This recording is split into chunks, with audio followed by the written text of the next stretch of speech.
بسم اللہ الرحمن الرحیم 1973 میں روس میں کمیونزم کا طوطی بولتا تھا، بلکہ دنیا تو یہ کہہ رہی تھی کہ بس اب پورا ایشیا ہی سرخ ہو جائے گا۔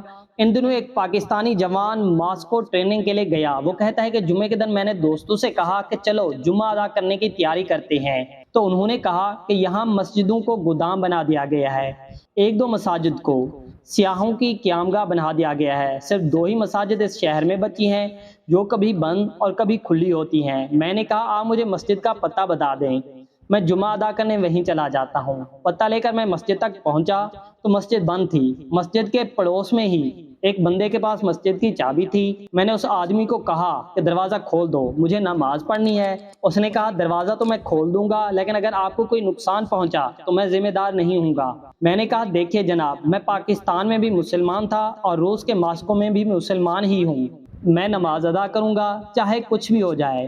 میں نے مسجد کا دروازہ کھولا تو اندر مسجد کا ماحول بہت خراب تھا۔ میں نے جلدی جلدی صفائی کی اور کام سے فارغ ہونے کے بعد میں نے بلند آواز سے اذان دی۔ اذان کی آواز سن کر بوڑھے، بچے، مرد، عورت، جوان سب مسجد کے دروازے پر جمع ہو گئے کہ یہ کون ہے جس نے موت کو آواز دی۔ مسجد کے اندر کوئی بھی نہیں آیا۔ خیر، میں نے جمعہ تو ادا نہیں کیا کیونکہ اکیلا ہی تھا، بس ظہر کی نماز ادا کی اور مسجد سے باہر آ گیا۔ جب میں جانے لگا تو لوگ مجھے ایسے دیکھ رہے تھے جیسے کہ میں نماز ادا کر کے باہر نہیں نکلا بلکہ دنیا کا کوئی نیا کام متعارف کروا کر مسجد سے نکلا۔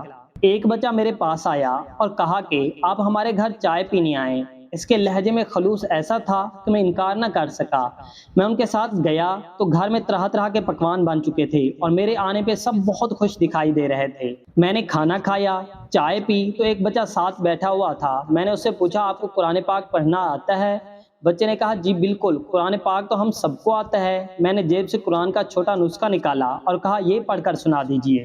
بچے نے قرآن کو دیکھا اور مجھے دیکھا، پھر قرآن کو دیکھا اور ماں باپ کو دیکھ کر دروازے کو دیکھا، پھر مجھے دیکھا۔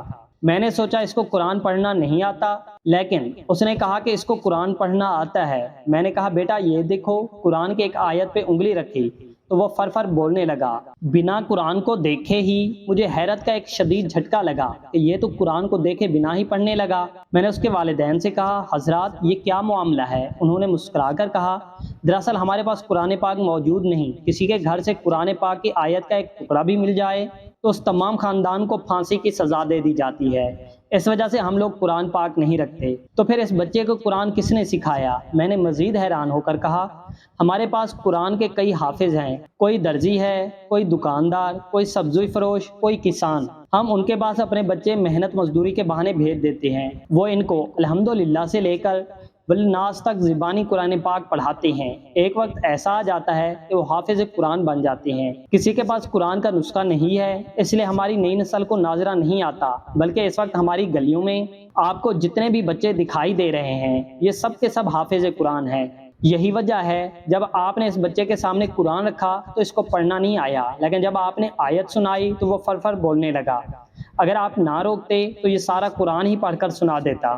وہ نوجوان کہتا ہے کہ میں نے قرآن کا ایک نہیں کئی ہزار موضع اس دن دیکھے۔ جس معاشرے میں قرآن پہ پابندی لگا دی گئی تھی اس معاشرے کے ہر بچے، بوڑھے، مرد اور عورت کے سینوں میں قرآن حفظ ہو کر رہ گیا تھا۔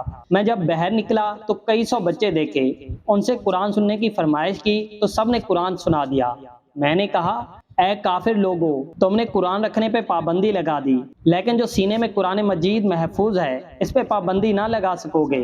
غیر مسلم طاقتیں جتنی کوشش کر لیں اسلام اور قرآن کو نہ مٹا سکیں گی۔ انشاءاللہ جلد مسلمان پوری دنیا کی رہنمائی کریں گے۔